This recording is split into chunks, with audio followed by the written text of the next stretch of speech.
और टी20 क्रिकेट विश्व कप में भारत को सुपर 8 में साउथ अफ्रीका से करारी हार मिली है। साउथ अफ्रीका ने एक तरफा मुकाबले में भारत को 76 रनों से पराजित किया है और सुपर 8 में अपना दावा मजबूती से पेश किया है। बात करें इस मुकाबले की तो साउथ अफ्रीका ने पहले बल्लेबाजी की और 187 रन बनाए। भारत के सामने 188 रनों का लक्ष्य था, लेकिन भारतीय टीम 111 रनों पर ही ऑल आउट हो गई। इस पूरे मुकाबले में अगर आप देखें तो भारतीय बल्लेबाजी एक बार फिर से निराशाजनक रही। भारत का टॉप ऑर्डर, मिडिल ऑर्डर, कोई भी बल्लेबाज जो है उस हिसाब से परफॉर्म नहीं कर पाया, जिसका नतीजा ये हुआ कि कोई ना तो साझेदारी बन पाई, ना ही कोई खिलाड़ी विकेट पर रुकने की हिम्मत दिखा पाया और 111 रनों पर टीम इंडिया सिमट गई और ये मुकाबला साउथ अफ्रीका ने 76 रनों से अपने नाम कर लिया। तो भारत को करारी हार मिली है सुपर 8 के मुकाबले में और भारत 2023 के बाद पहली बार आईसीसी इवेंट में पराजित हुआ है। ये ना सिर्फ एक हार है, एक बड़ी हार है टीम इंडिया के लिए।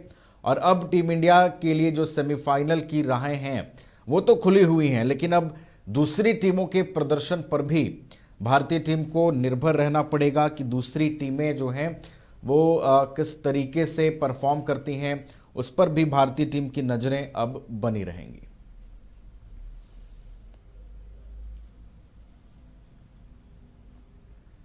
तो टी20 विश्व कप में भारत को करारी हार मिली है। सुपर 8 के मुकाबले में दक्षिण अफ्रीका ने भारत को 76 रनों से पराजित किया है और टी20 वर्ल्ड कप में सबसे बड़ी हार जो है वो भारत के हिस्से आई है। और इस हार के बाद अब टीम इंडिया निश्चित रूप से कई कमियों को दूर करना चाहेगी जो साउथ अफ्रीका के साथ मुकाबले में उजागर हुई।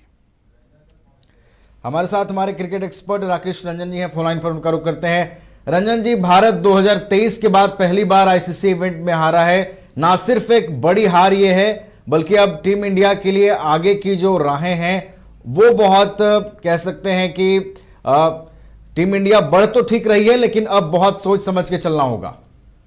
जी हाँ, देखिए अब जो बाकी बचे दोनों मैच हैं सुपर 8 के, उसमें भारतीय टीम को जीत चाहिए। मतलब कि अब आप जो कि सुपर 8 में लीग के तरह गेम खेला जा रहा है वो अब आपके लिए नॉकआउट जैसी स्थिति हो गई है। मतलब कि हर मैच जो है वो नॉकआउट जैसा ही है। अगर आप एक मैच भी गंवाते हैं तो आप विश्व कप से बाहर हो सकते हैं। तो अब वो जो गलती है वो टीम इंडिया को नहीं करनी होगी और इसीलिए अब ये विश्व कप और इंटरेस्टिंग हो गया है। भारतीय टीम को, जैसा कि हम लोग लगातार चर्चा करते रहे कि विश्व कप में जो बल्लेबाजी है भारतीय टीम की, उसने भारतीय टीम को लगभग हर मैच में जो है थोड़ा परेशान किया है।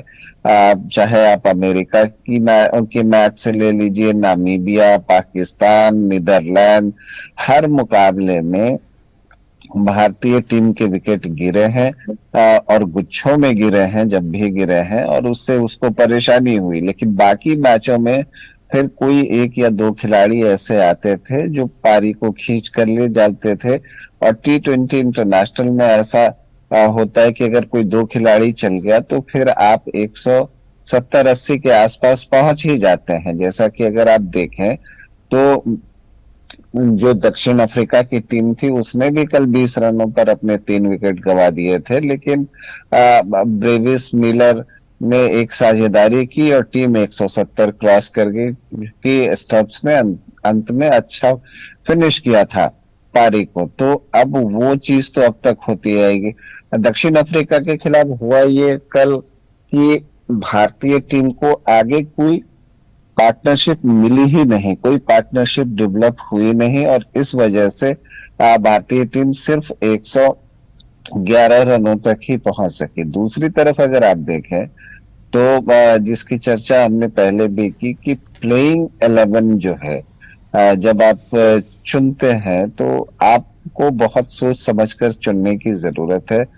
बहुत ज्यादा ऑलराउंडर्स की कोशिश में आप कई बार अपने अच्छे गेंदबाज को बाहर कर देते हैं, जैसे कि अक्षर पटेल कल के मैच में बाहर हुए। उसकी कीमत भी भारतीय टीम को चुकानी पड़ी है। इसके अलावा जब आप 20 रनों पर 3 विकेट निकाल लेते हैं, तो जो मैच पर पकड़ की बात होती है, उसमें जो शिकंजा होता है उसको आपको और कसना होता है।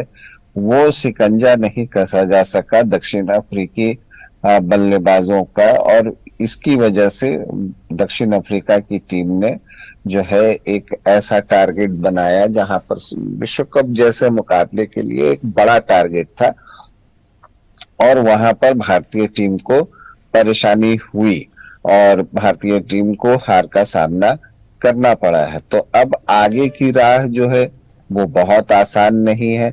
बहुत सारे इफ बट अब आ गए हैं। अब सेमीफाइनल में टीम इंडिया जाएगी तो उसमें सिर्फ उसको अपना काम नहीं करना है, उसको दूसरे टीमों के प्रदर्शन पर भी निर्भर रहना है। जैसे कि अगर देखिए सब कुछ ठीक रहे तो एक सिनारियो ये बनता है कि दक्षिण अफ्रीका अपने बाकी बचे दोनों मैच जीत ले तो 3 मैच के साथ वो चला जाएगा, और भारतीय टीम अपने दोनों मैच जीत ले तो फिर वो सेमीफाइनल में चला जाएगा। एक सिनारियो तो ये बनता है।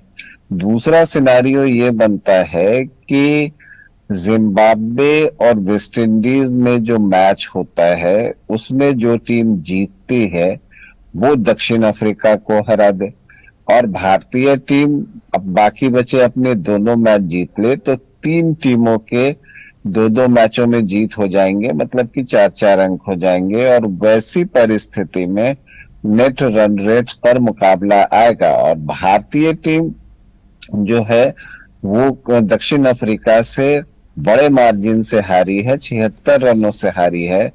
तो फिर उसका नेट रन रेट जो है वो कम हो गया है, लगभग 3.85 माइनस में भारतीय टीम का नेट रन रेट है। दक्षिण अफ्रीका को यहाँ एज है क्योंकि उनका प्लस 3.85 के आसपास नेट रन रेट होगा।